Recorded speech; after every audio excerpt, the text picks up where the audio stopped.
Good afternoon.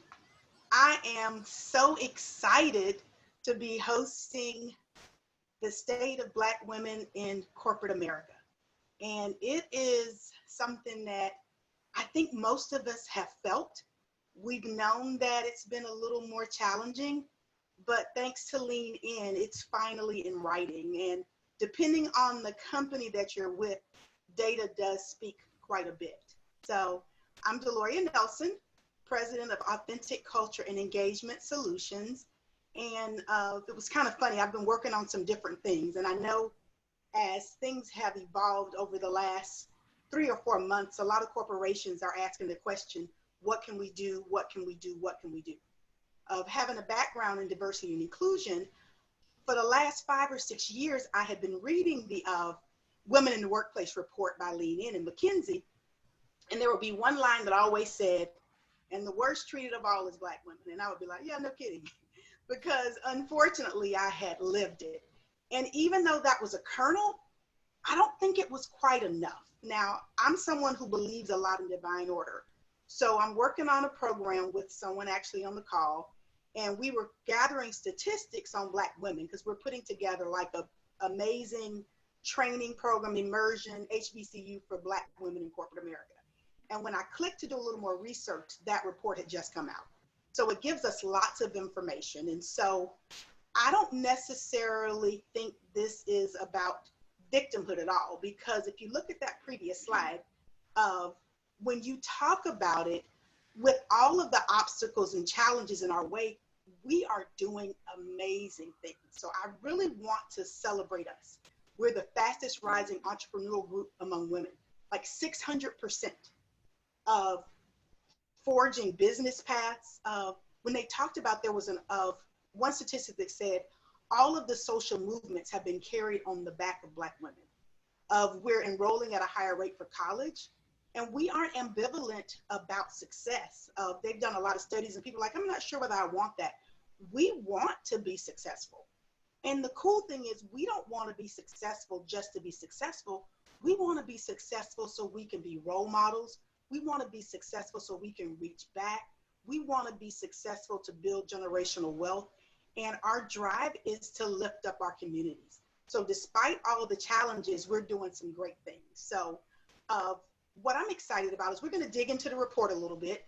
And I have 2 dynamic ladies with me who both work in corporate America. They're not necessarily representing corporate America today, but they've worked in corporate America. They continue to do well in corporate America, once again, despite the obstacles.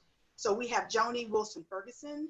She is the managing director and founder of Leaders Amplify. In her other life, she works at Walt Disney World. I met Joni years ago when she was first started in finance and accounting, and she always had such an analytic mind. And a lot of her work around Leaders Amplify is filling that gap and helping people shift from individual contributor to leadership. And she's done that very well. In addition, we have Candice Simmons, who's the founder of Stiletto Ninjas. She also has a pretty high level of corporate job where she is just working to represent us. She does things in the community. She has her own podcast now and has been out there doing the darn thing, as we say. So I am super excited to welcome both of these ladies. I'm going to let them dig a little bit into the report. This is definitely conversational. We have a nice intimate group, so feel free to, if you have a question, pop it in. Our other dynamo, Erica Williams, who is an intern, she'll let us know about questions and we'll just dig in. So I think the next slide was Joni's. All right, well, welcome Miss Joni Wilson Ferguson. Thank you, Dee. So one, I appreciate you creating this platform and this discussion for us to come in and just, again, look at the survey, look at the data. I love data. And as you said earlier, corporations seldom move unless there's data and numbers. You have to make organizations know what's in it for them. And the best way that they know what's in it for them is through the numbers, where it's profitability, percentage of share, percentage of voice, whatever that may mean, it's important to them.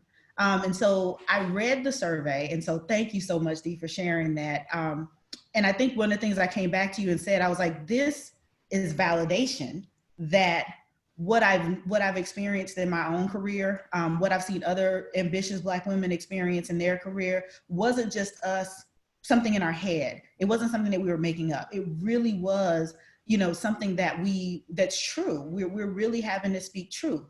And having been to a number of different organizations working in a variety of roles, I can be the first one to say that in each of those organizations, the bias may not have been the exact same, but they were still there, and there's still obstacles, whether it's a microaggression, again, how you speak, how you behave, what areas that you're in. There's an assumption that maybe you're on the service side or you're an admin assistant.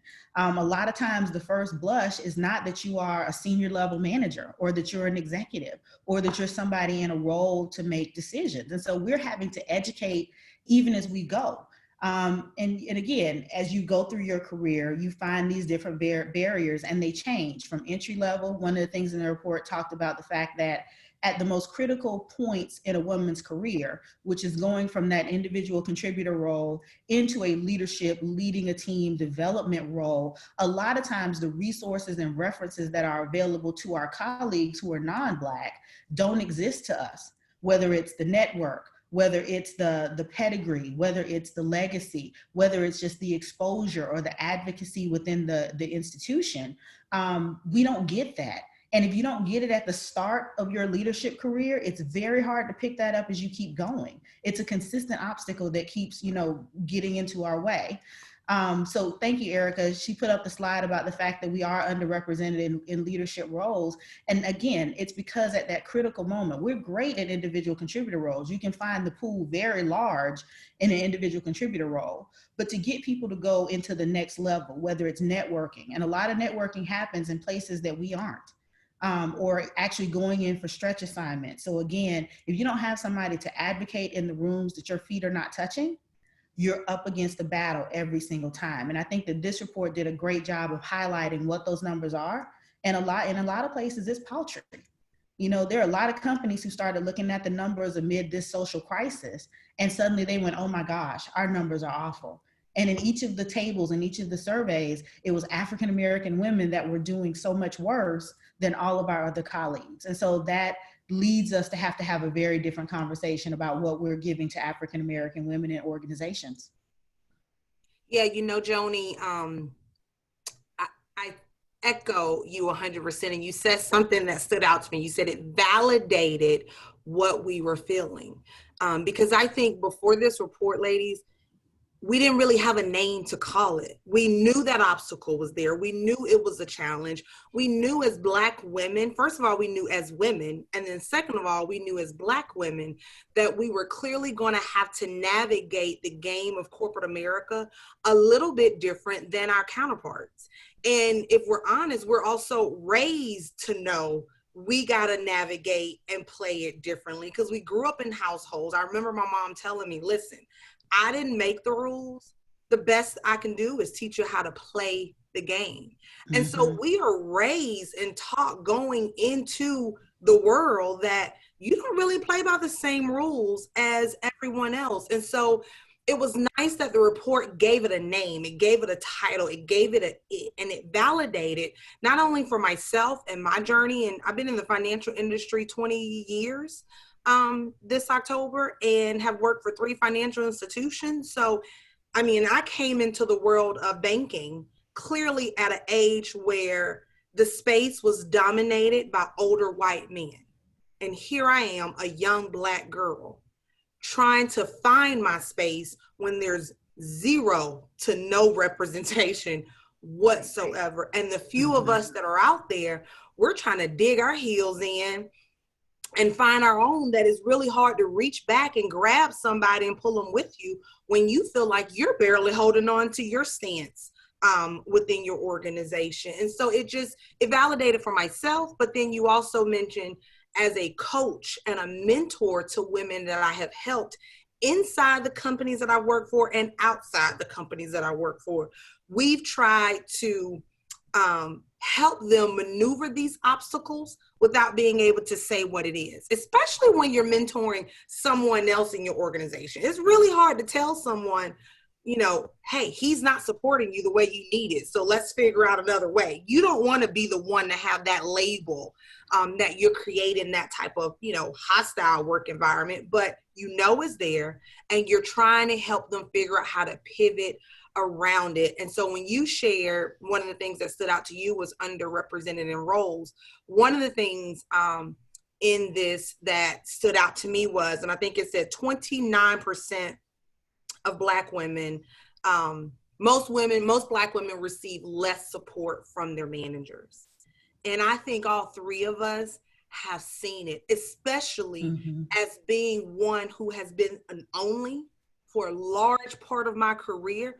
We find we're sometimes the only voice in the room trying to advocate, not just for the one other Black woman that's reaching out to you, but the 20 others. You're trying to be that voice for many because nobody else is acting as an advocate or a sponsor. And I find that, we're judged more critical.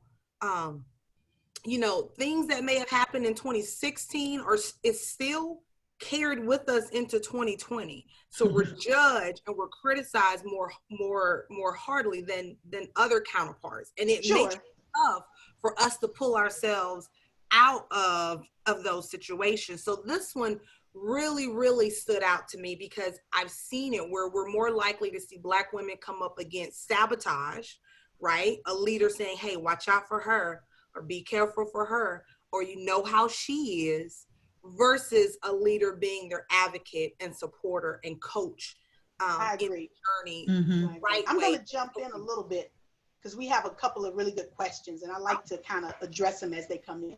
Okay. So the first one says, how do you play the game when they won't share what the rules are?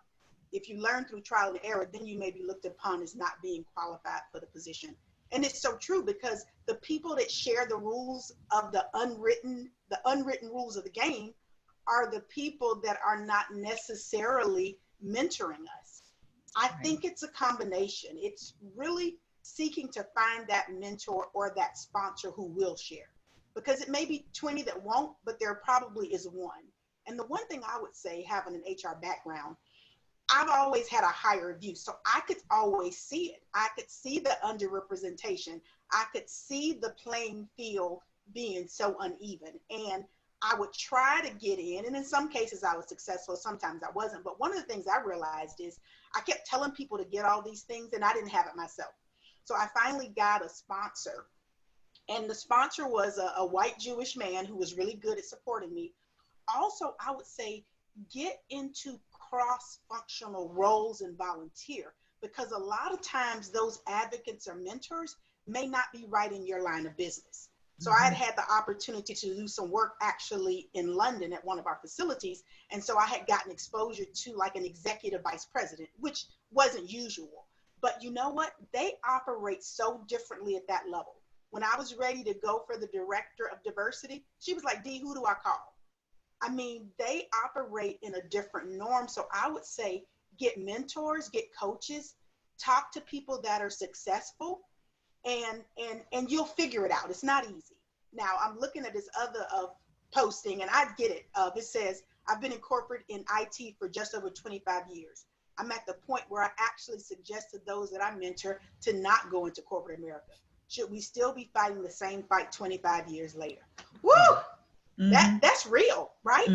I think everything has a place and a purpose. So I would never advocate to abandon or get out of corporate America. I think we have to stand in our truth and demand our power within corporate America, right? I mean, corporate America has paid for a lot of people to go to college, for our kids, our homes, and you can have great careers there. But it also is a tool. So it's a tool to learn, to grow, and to decide. Once again, both of these young ladies are in corporate America, but they also have businesses that they're starting, and at some point they may pivot. So I think it's that know when to hold and know when to fold, know when to walk away, know when to run. You know, sometimes there is an expiration date to your time in corporate America, or maybe it's just that corporation. So I think just for your family and yourself, you have to tell yourself the truth, do some introspection. Have you hit the glass ceiling? Do you need different leadership? And if it's time to start transitioning, depending on where you are financially. That's why finances are also important. I have a financial advisor who's amazing, and she says you have to have some, excuse my language, go to hell money, right? Because I have found, being in employee relations, a lot of times people are treated horribly, but they can't leave because they're living check to check. So now this is not the soapbox that I'm trying to be on, but you have to know for yourself. So for some people, you start building while you're there, because corporate America does give you the stability. It gives you the tools. In some cases, it gives you the platform. For me, it was perfect because I got to do a lot of traveling. I got to do a lot of speaking. I got to do a lot of networking. So as I was doing those things, I was building. So I don't think it's time for all of us to jump ship, but I think we have to be strategic in all of the areas that we're in. We need to be in politics. We need to be activists. We need to be in the government. We need to be in nonprofits. We need to be in corporate America. And of course, we need to be in entrepreneurship. So and Dee, I want to jump in on that too, because I want to say to that last question, the same way we say college isn't for everyone. Everybody isn't going to go to a 4-year degree. Some folks are going to do the 2-year certificate. Some people might find the 8-month program gets them through. Corporate America versus entrepreneurship. Entrepreneurship isn't for everyone. And so I agree, it's not about us abandoning corporate America. It's really about us finding our space, whether it's corporate America or entrepreneurship, or in Joni's and I case, is a little bit of both worlds. Because we do still have 9 to 5s. I'm on PTO from the 9 to 5. But I think the key to it is, and if we be honest, and I can be honest, and I know Joni will, yes, I've been in corporate America 20 years, but have I been existing in corporate America, or have I really been thriving and pushing the envelope? I think what is important, and the era we're in now, is that if you choose corporate America as your key to success, especially as an African-American woman, there's just some responsibility on that of where we're going to raise our hand. We're going to ask why. We're going to say, what about her? We're going to call out poor behavior. We're going to pat on the back good behavior. But we have to make sure that if we have a seat at the table right now, that if we're the first, we have to make sure we're not the last, is the key. And so I spent 10 plus years just trying to get it for myself. Being honest, I'm young, I'm trying to climb. And at that point, I'm trying to just make the paycheck. I now have a blessing and an opportunity to serve these other 10 years and however more I choose to stay in corporate America, making sure that I make an impact to get others to the table. But it isn't for everyone. But if we're in it, we got to be in it the right way.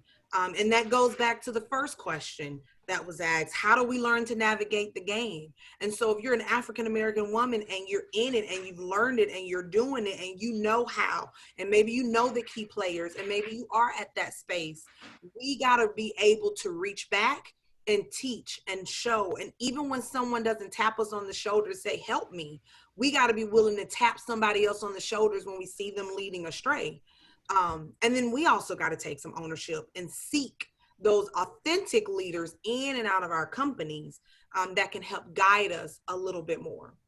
And this is a great slide here because what we're talking about here is perseverance and fortitude in both of those questions. Because the way that you get into the game and you understand is that you keep asking questions. You cannot take the no. The no was not meant for you. The no just meant no, not with that person.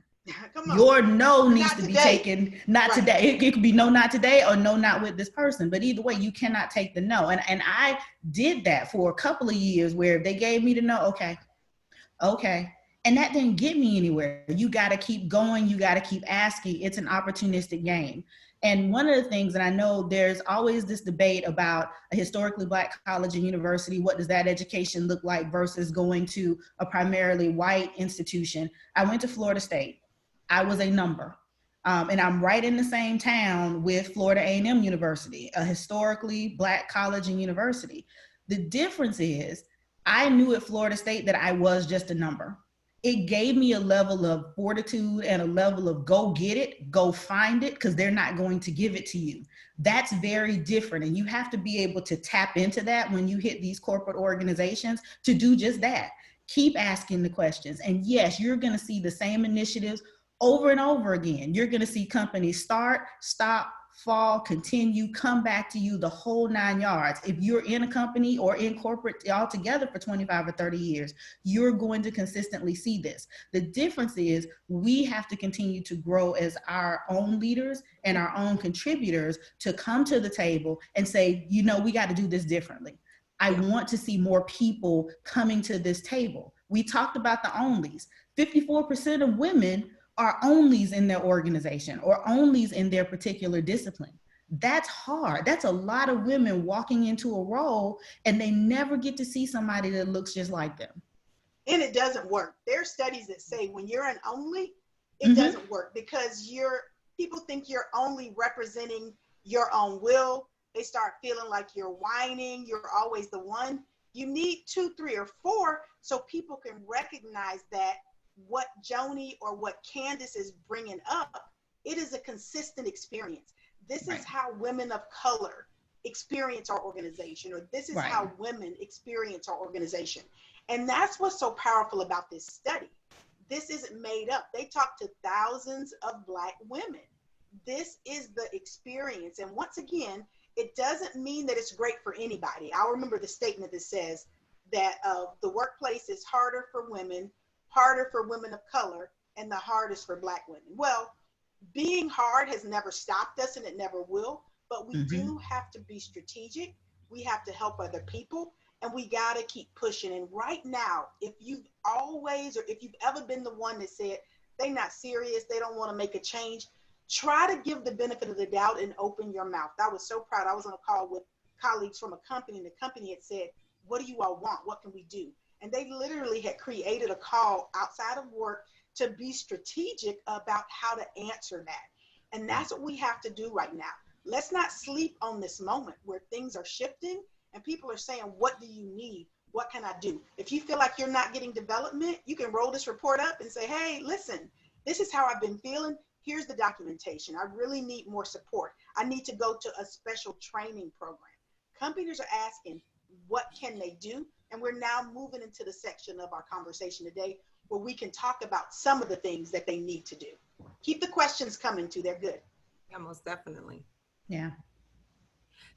So I know for me, this slide really paints the picture because in the report, I know they dug into 3 things, but at first they talked about how to create the foundation for companies to address these unique barriers. And you know, the 3 of us talked about, okay, what of these are important? Like which ones at bare minimum should a company do? And I was like, wait a second, this isn't a 1 or 2 or 3. You're going to be all into these 4 or not, because for me, they all build on one another. At bare minimum, to reach a goal, you got to know where you're starting from.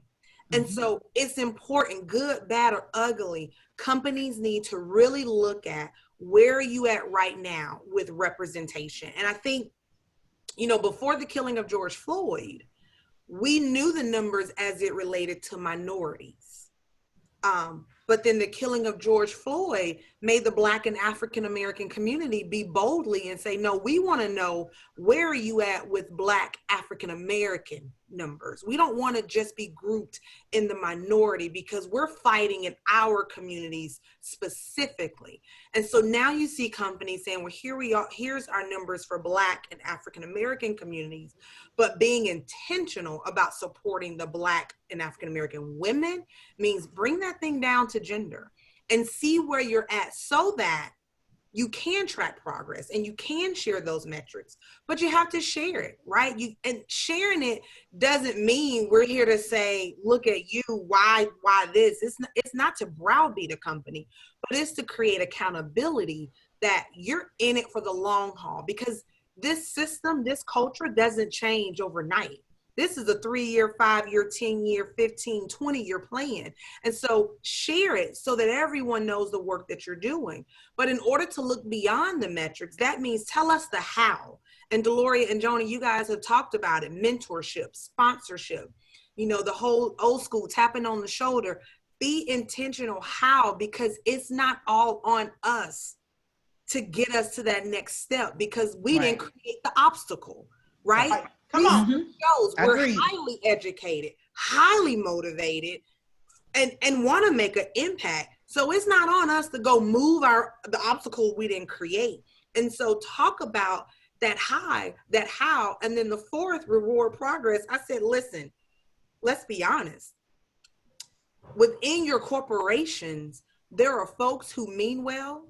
There are people who will learn to mean well, but the same kind of hatred that we have going on in America, outside in social media, on our streets, in our neighborhoods, some of those same individuals come into your work. That is the reality. So some will do it because that's just how they are. Some will learn to embrace it and be curious and be genuine and be authentic, and some won't. But the best way to get those that won't is to tie it to their dollars. Right. Absolutely. And what you said is great. The metrics, the dollars, it's got to be tied to profitability. Yeah, so, you hit them in their pockets, they'll figure it out real quick. And even if they don't agree, they will learn to play the game the same way we learn to play the game. Right. And one of the stats that I love is that 48% of companies who take diversity on as an initiative and they put action steps toward it, they double and triple their profitability, which at the end of the day, that's what we're here for. You are not a for-profit business if you're not making money. And if the way to make money is that you need a diverse senior leadership team, you need to go after that guns a-blazing. And there's plenty of studies that go out and support that. It's an increase in how your voice hits with different consumer bases. It's an increase to your profitability. It gives you innovation. Because again, if I'm diverse, I'm coming with a different perspective. I'm coming with a different experience, and I'm going to put that forward. When we start to harness that, it's not as hard to be creative solvers. It's not hard for us to be innovative in how we get products to market, or even what products we need to put out in front. So there is an absolute dollar incentive for people to go in and bring in more diverse voices. And to your point, it starts with the metrics. You have to know that you only got 3% of your senior leadership team that's African American, period. Because again, you'll get into is it a woman of color? Is it a person of color? How do we start to split those hairs? In reality, whether it's woman of color, person of color, your Black professionals who are equally as educated, equally as experienced, and equally as motivated as everybody else are the ones who are in the numbers that are lagging. And when you look at that from a strategic perspective, you have to act on that. Right. Let me jump in because we got two questions that are perfect. The first question says, for those of us in corporate America, what can we do to help motivate our companies to share diversity metrics? And this is a hard one because some companies don't want to, more are starting to do it. I would just say, keep asking, right? I remember in my last position, we had huge companies that wanted to work with us, and they were asking us, what's your representation look like? And it was interesting because, you know, they kind of wanted to say, well, we can't share it one time. And the labor attorney looked at me, or he sent me like an eye roll, because we were like, come on, people know better than that, because we're not sharing specifics. But I think transparency does create accountability, right? Because if you're not transparent and you aren't sharing where you are, then you don't have to talk about whether you've grown or not. So I would just say, keep pushing it. Keep asking about it. I would say write letters if you want to. I'm gonna tell you something, anonymous letters, I'm an HR person, anonymous letters work well, because guess what? They still have to be investigated. You could say a few of us or hundreds of us have been talking about, you know, whatever you need to do, you got to keep the pressure on. We want to know where we stand. We want to help. I mean, and the thing is, remember that statistic that said Black women want to improve so they can help, not just so they can have more. So that can be an angle. I really want to help recruit. I really want to help us get where we need to, but it's hard to do without the numbers. Help us help you. Show us where the gaps are so that we can help fill them. We can Deloria, can I add something to the ask? Share. I think sometimes the very thing that we're asking our companies to do, we have to be comfortable enough to model that. And I say from experience, and when I say share, I mean share your experience as a Black woman in their company, because they don't know it.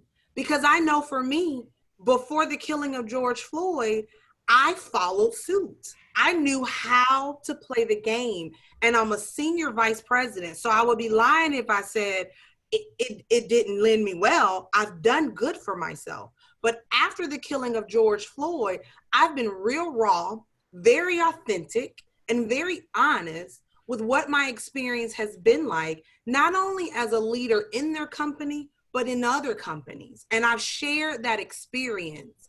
And for them to look at me and think, well, you know, I said to one leader, I said, now I'm telling you my experience, and I made it. And I still have this experience. I want you to think about the Black women that haven't made it to that next position, that have got turned down time and time again. I think we have to be willing to share the true experience so they can see the why. Like, wait a second, we didn't think those things existed. Well, they did. They do. Or it creates that exceptionalism. I know Joni, I was on a call with her. And when they did, then you make that ask, like, well, they do exist. And this is how it made me feel. And I shared other women's experiences without names or who said or when, but a lot of times, especially if you're the only, you take on those cries, you take on those late night phone calls, you get those emails that say, call me when you can. And so you know those battles that's out there. They don't. And so be willing to be transparent, share the good, the bad, the ugly, but paint that picture so they realize this isn't a they problem. This isn't like, oh, I hope that company gets it together. And you like, well, oh, we get it together too. Yeah, it's us, right? It's us. Right. One of the questions that someone typed in, I think it's important, it says, companies talk a lot about women, but it's primarily white women. And that's true. I will tell you, when I looked at my budget, it was 80% women, and 80% women really did translate into white women. So here's a couple of suggestions I think we need to do. We know in this country, in a lot of cases, race supersedes sex for us as Black women, because we feel more oppressed as being Black than we do as women. Although at the intersection, this is intersectionality, we really have to deal with both. One of the things I think we should start doing is join the women's ERGs, right? Because I'm gonna tell you what happens most of the time. Yeah. Most Black people go to the Black ERG, Black women, Black men. And we don't go to WIN, or I'm saying WIN, that was my company's ERG, the women's ERG. But in all companies, the women's ERG is the largest and it's the best funded. So I think we need to start going and then demand our space, because any women's ERG that's just operating like all women are the same, they need to understand that all women are not experiencing the organization the same. Yeah. Go into the new women's group with this report and ask for some space. You know what? I think we need to have a subset that deals with Black women's issues. Whereas I understand the gender piece, and I know we haven't all made it, there are some very unique and different circumstances that we have, and I'm not sure the programs and the things we've been involved in help support that. There's an anonymous attendee, and I'm going to throw this to one of you all. She said, how were you able to maneuver through your career without seeming like the angry Black woman versus a Black woman with a voice or opinion? Joni's smiling, so I'm going to let Joni take that one. You know, because when I was getting ready for this, I had to think about my own experience and what drove this home for me. And early on in my career, and I won't say in which organizations this happened in to protect the guilty, I was called a pit bull in a skirt. And I was called a pit bull in a skirt because I did my job and I didn't take from people. Right? So if I know my job is to come in and protect the bottom line, or I know my job is to come in and develop a forecast or develop a budget or give you analytics, I'm going to do that because that is literally what I get paid for. The way that you get away from the angry Black woman has nothing to do with you. What I had to understand is, you know what? I'm sitting in my authentic presence. And Dee can attest to this. When I first started at Disney, I was a little mouthy. I didn't always know, where to put stuff. And I had to learn that. And then as I got older, I realized I have to live in my authenticity. I have to be exactly who I'm going to be. I'm going to show up every day. I can't help it. I show up Black. I show up country. Like, we didn't even talk about that, right? I am from rural North Florida. So, you know, my accent pops out on me on occasion. So you have to sit in your authenticity. How they perceive you, how they deal with you, you have to find a way to transcend that stereotype. Know that it's there. Know that somebody is going to put it in your face at some point. But at the end of the day, it has more to do with what they are than what you are. So if you want to call me a pit bull in a skirt, fine. But I'm doing my job.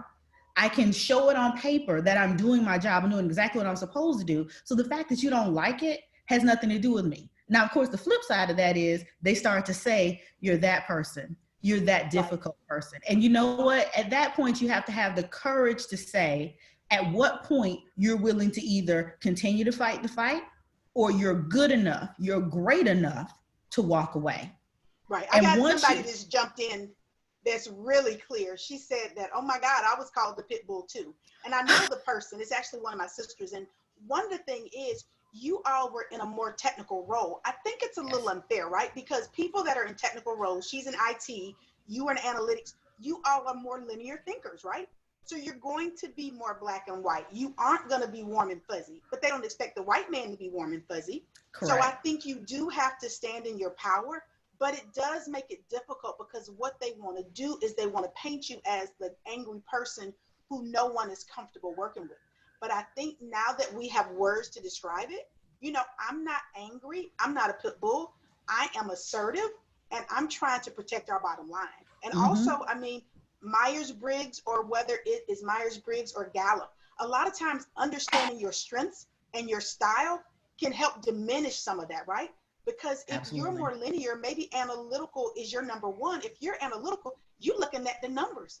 And they love that from certain people. They need to love it from us as well. Yep, agreed. Yeah.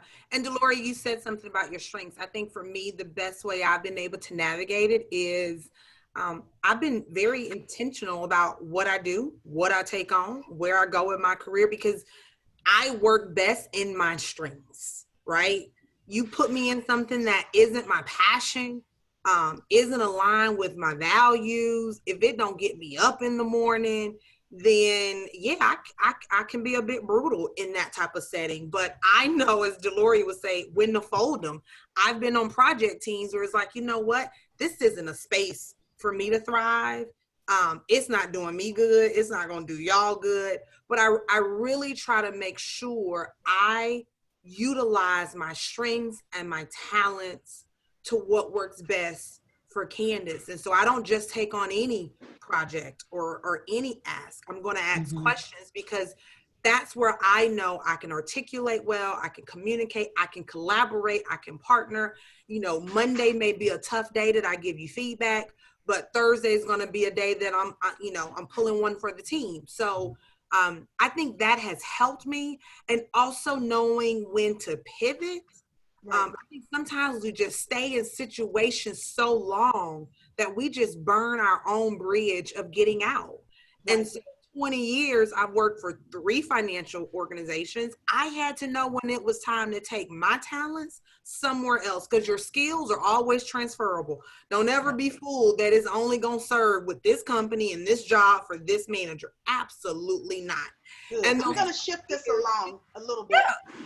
In the interest of time, we're going to move to the where do we go from here segment. This is great conversation, and I love how much the audience is participating, because this is for you. This is for us. We've been there. Some of us are still there, and we are trying to maneuver through, and we are the ones who want to be the mentors and the sponsors, because once again, think about it really quickly.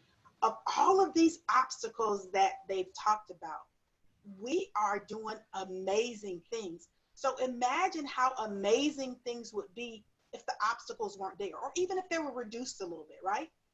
So intentionality is important. And also, let's talk about where we go from here. So one of the things I say, the first part, is take inventory.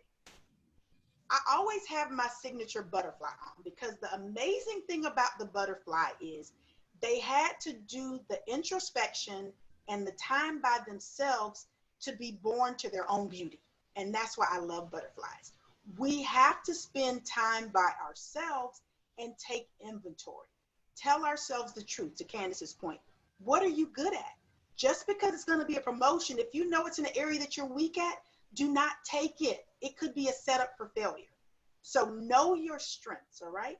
Also know, do you have advocates in the organization, right?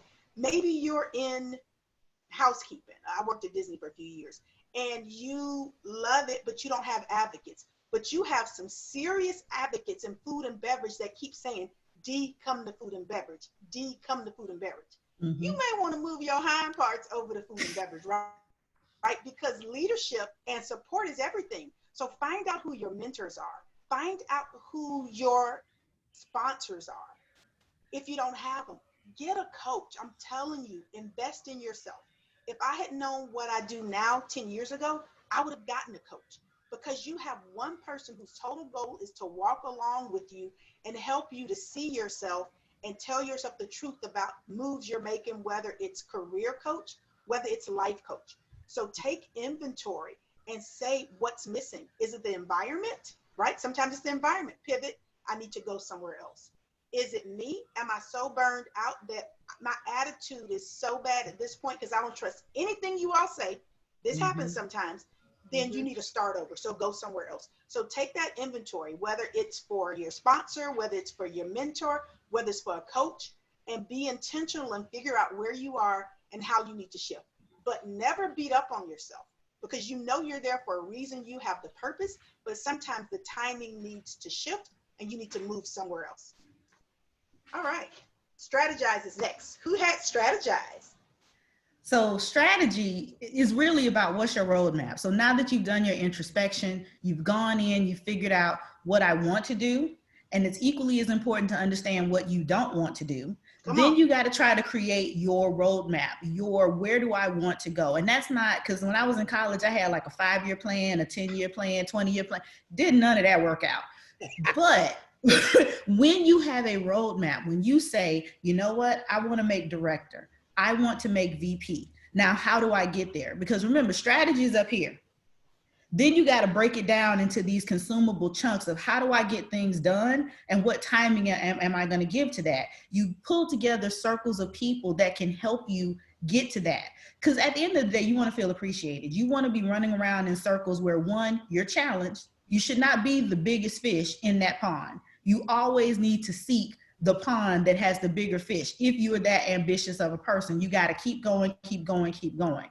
Get the people around you, whether it's an advocate, a sponsor, or a mentor, who's going to help give you that you can ask the tough questions to, that you can say, you know what, I think I might have screwed this up. What do you think I need to do? You need that sounding board in your life. And frankly, you need that sounding board from an African-American perspective. I need to be able to go to an African-American mentor and say, you know what, somebody just said something to me about my hair in a meeting, and I didn't address them then, but I need to go and address them now. How should I do that? Those are words that you need to hear and that you need to have. Pull together your research, talk to people, have a plan, get your roadmap, and on top of that, have your exit. Know when enough is enough. Know when you're not reaching your milestones and why you aren't reaching those milestones. Is it you or is it the environment? And have the courage to be able to say, you know what, this doesn't serve me, right? So I'll tell a quick story. My husband is an actor. And so I'm the straight lace in the relationship. He's the actor. When he came home and he said that he wanted to do this full time, great. You have a goal, you have an objective. I also need you to have an exit strategy. I also need you to know when is that moment that this is not working for you. Thankfully, it's working for him. But it's very clear that you have to have a way to say, I'm going to pivot, I'm going to try something else, and then start putting those things in place to help you get there. And again, remember this, strategy is at this level. Nobody can take strategy to the bank. The tactics, the milestones, the deliverables, the timing that you have to focus on in order to make those strategies happen is where you get your bread and butter. And that's what you want to focus your time on. Well, then I'm going to finish it on up, right? Because if strategy is your map, ladies, and if taking inventory is your posse, then the next thing you need to do is get in your driver's seat. So many of you have been in the passenger ride of your development. And I'm going to tell you, like my husband tells me, see, when you're a passenger, you got zero control. You do not get to control the route my husband drives. I don't get to control how fast he goes, how slow he goes. I don't even get to control if we go where we say we gonna go. He may have 3 pit stops in mind, and I'm just along for the ride. You can't even control the radio. I can't even control the music. Nothing. All you can do when you are in the passenger seat is look out the window and enjoy the sights. If you have found yourself waiting, when someone says, who's your mentor? Well, I'm waiting for my manager. Well, why didn't you apply for that job? Well, no one told me. Well, what do you want to do next? I'm waiting to see what that position looks like. If you are waiting for someone, that means you've been in the passenger seat this time. You need to pull the vehicle over. If you got the right posse, you got a coach, you got a mentor, you got an advocate. And let me say this to you, your direct leader may not be the right coach for you. Just because they're your manager doesn't mean they are equipped to lead you. It just means they got a different title than you. You need to make sure you have what you need as a coach or a mentor or a sponsor or advocate that's going to help you build on your strengths, identify and close those gaps. You got to have your plan, but you got to take ownership. You got to ask for the questions. You got to ask for those connections, and you got to follow up when it doesn't happen, because the only person who's going to be your biggest fan, your biggest supporter, your biggest pusher is you. You're wanting someone else to do it, when guess what? If they do get 5 minutes of somebody else's ear, they trying to get their name in the hat. They don't have time to get yours in the running as well. So I just encourage you, once you know where you want to go and you got the right people, take ownership, get in your driver's seat, let your coach, let your leaders, let your support team be your passenger. They should be holding the map and telling you to turn left. But guess what? You got that wheel. So you get to go as fast or as slow. You get to pivot. You get to take the detour. You get to make a pit stop and check it out. You get that ownership. So I just encourage you with that last piece. And share your story. Well, but share your story about it too, right? Hello? Take some selfies along the way and tell this journey ain't as bad as it may seem. Come on. Right. Because you know what? Younger women, younger people of color want to hear your story, because a lot of times we're not going back to tell the story at the end of the day. We so busy just surviving and getting through it all. We like, whoo, now that I've gotten to this mountain, let me look to the next mountain. No, you need to continue to tell your story. You need to tell your story to peers, to those above you, and to those who are coming behind you, because that is your testimony. As a leader, we all know this as leaders. In leadership coaching, it is not about what you were able to push forward. It is about your legacy. And your legacy is told in your story. Yeah. And don't wait. I mean, I'll share a story. I'm not going to give names, but there was a company I used to work for, and they had like timing. So you were supposed to be tapped, and it was just a certain number of years you were supposed to do things before. And I'll never forget, there was a gentleman, and he thought he was ready to be a general manager. And he knew he was ready to be a general manager, but everybody kind of said, well, it's not quite your time yet. He went for it, and he was so prepared and did such a dynamic job that he got that general manager position, probably 5 years before other people would have had to encourage him. So I'm gonna go back to my grandmama. There was a song that says, sometimes you gotta encourage yourself. And that's the truth. Yeah. Do not wait. And as women, and probably even women of color, sometimes we feel like the game is rigged, right? We have experienced all of these things.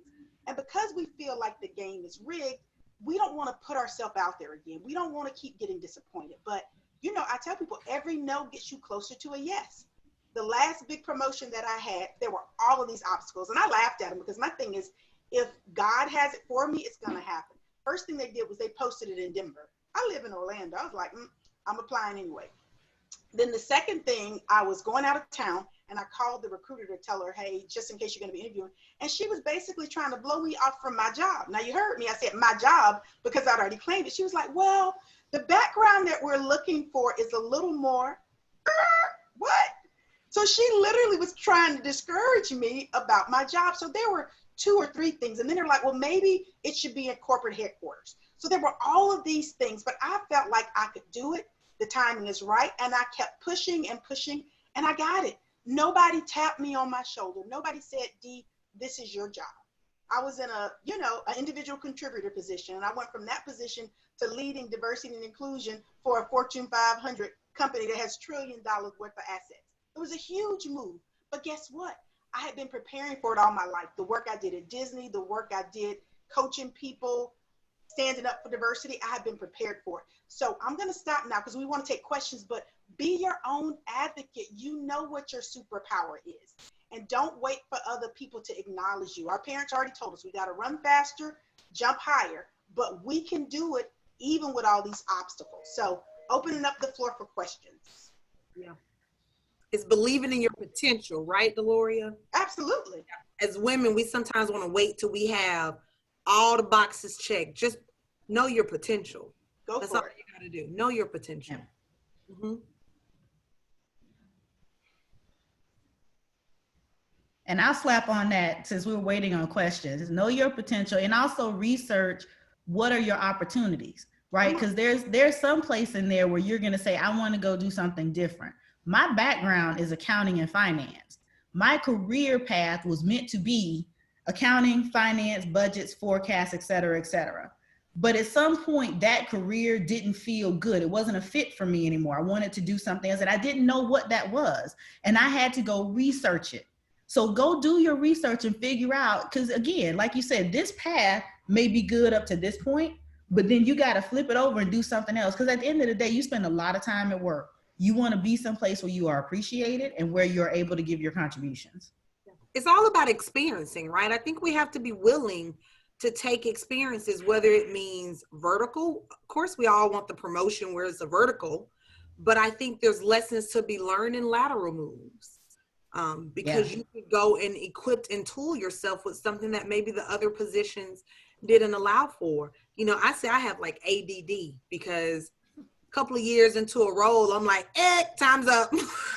What next? Because I like a challenge. I like to dig my heels into stuff. And so I've been very blessed that I've done a little bit of everything across the gamut of the financial industry, but experiences, they're priceless.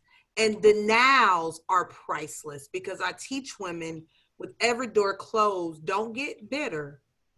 Go work on yourself and get better. Because there's something else for you to learn in that process that's either going to make you even stronger the second go round. I don't know about y'all, but I done got doors closed, and then a year later, I'm like, whoo, I dodged a bullet. Hello. Yep. Woo, I didn't get that position. Right. Absolutely. Erica put a question out there saying, has there been any changes with diversity, equity, and inclusion in the companies in the last 3 months? Most of them said no. And then one said, so much so we had to pressure a response to what was going on in America, where our headquarters based in Atlanta had not damaged, but our leaders were still silent. They had riot damage, but the leaders were still silent. And this is true. I mean, there are certain companies that are very hesitant, right? I mean, I know when Charlottesville happened, I'm pushing. Everybody looking at me like, I put out a statement, but the statement doesn't need to come from diversity and inclusion. It needs to come from the leadership. And so finally this year, a statement came out, and a lot of people emailed me, they finally did a statement. Now, we don't want just statements without words, but we also have to be realistic about the type of company we work for, but also I think we have to help them. There is so much going on in the world, and there are certain people who try to make everything seem political, and companies don't want to get into political. But I always say, it's not politics, it's people. And do your research. There was a really good research study by CTI, Center for Talent Innovation, and it talked about how employees and potential customers feel when companies take a stand. And guess what? It was all positive. Mm-hmm. People want their companies to take a stand. They want to be on the right side of justice. So you just have to figure out how to kind of slide in this study, how to encourage them. At the end of the day, all companies are built different. Some may never do it, but then you have to say to yourself, what's in it for me? And I'm telling you, the shift is happening because people realize, and it's not just Black people and people of color, it's the Generation Z that's out there doing this protesting. They don't want to come to your company if it's not diverse. Right. They could be blue-eyed, blonde hair, and white, but they have grown up in a diverse world, and they want to feel like you standing for justice. So I think we'll start to see more shifts because it's going to have an impact on their brand. It's going to have an impact on their productivity, the performance, and it will ultimately have an impact on the bottom line. But we have to have the courage to open up. As we look at studies and we see what companies have and they don't, get on their social media page. It doesn't have to be your company, right? If you were going to go buy something from Hobby Lobby and you see that sign that they put up the other day that says Trump 2020, then maybe you're not going to Hobby Lobby, right? Yep. And so I'm saying, as consumers, as people, we have to vote with our feet and vote with our dollars. And if we're not going to be treated a certain way at a certain company, we are our sister's keepers. So it's not just about us. If I read this EEOC report that you've been discriminating against Black women, or then I'm going to think twice about being a part of your company, about continuing to give you money to help you perpetuate violence against other people that look like me. And economic violence is still violence, because if I'm being paid half, then how can I put my son or my daughter in that better school? So it's not just about violence in a physical sense, but violating your principles and violating your worth and your value. And I know I got on a tangent, so my apologies. That's okay. What else? Oh, somebody said this was an amazing session. Thank you so much for this. We need more like this. Please keep it coming. Yeah, and that's what we Lori, want. are you sharing the big news of what's coming? Oh, okay. Yeah. So what's coming, and we didn't put it up yet, but we're working on it. It's called BWLEC. So it's Black Women Leadership and Empowerment Consortium. So what we're working on, me and Candice at this point, but hey, we'll take everybody because we're trying to do it. We are actually going to be creating a training program, immersion, that is going to be focused on Black women. We talked about the whys. That report is all about the why. And these corporations that keep saying, what can we do? You grab this and say, what you can do is send me, I want to be a part of the Black Women Leadership and Empowerment Consortium. Now, to Candice's point, we can't necessarily move the barriers because we didn't create them. So in addition to having 4 sessions where you're talking about navigating corporate America as a Black woman, owning and enhancing and elevating your professional development, brand, and all of that, we will also have a session for your leaders. So whatever women actually are going to be selected to come to the session, we're going to have a session with your leaders, because what happens is you go, you get all excited, you're going to do all of these things, but then you go back and nothing has changed. So we want to deal with the leaders too. I like to talk about 360, because we need to make sure that everybody understands what we can do and how we can be supported. So this is going to be starting January 2021.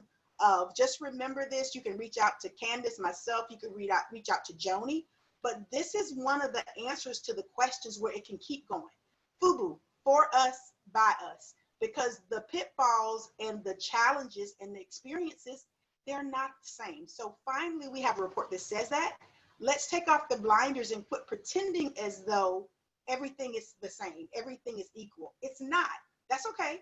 We're not playing the race card, and we're not playing the victim card. We know we have the skills to be victorious, but we do need support. And now we're going to be able to ask for it, and hopefully the companies will do that. Once again, it's up there as far as how you can reach us. Feel free to reach out to us at any point about anything. I'm glad you guys enjoyed it. So we'll probably put together a part 2. Let us know if the part 2 would be better served on Saturday. We're just here to serve, and we want everyone to feel empowered and to be able to get unstuck and to fulfill their dreams, whether they be corporate or entrepreneurial. So thank you so much. This has been amazing. Ladies, thank you so much. Candice, Deloria, much appreciated. I am honored to share this platform with you today. And thanks to Erica. She's not showing her beautiful face, but Erica is the woman behind the scenes that makes everything wonderful. So thanks to Erica. We're giving her a shout out, but this has been wonderful. We appreciate all the feedback. I think there's a little survey at the end. just let us know, because we want to keep doing everything that we're doing to support us, because once again, our numbers may be low, but our will and our ability is powerful, and we're going to keep pushing it up. And I just know great things will come from this. And keep I'm committed going to the next generation. It's not about me anymore. It's about opening that door and helping that legacy. So I'm willing to pour into anybody who's willing to listen. Look here, someone just said I have a boost of confidence in my role as a woman of color. Hello. Yes, yes, Go, that's exactly right. All right, everybody. And thanks to Rick for coming. He may have been the lone male, but thank you for joining us. We really appreciate it. And we appreciate all the feedback. So we're ready, and we're going to do whatever we can. You have now a tool. That report is your tool. You know what you got to do to strategize. You got to do the introspection. Get behind that wheel and drive. Okay? Let's do it. Thanks again. Bye-bye. Bye, everyone. Bye-bye.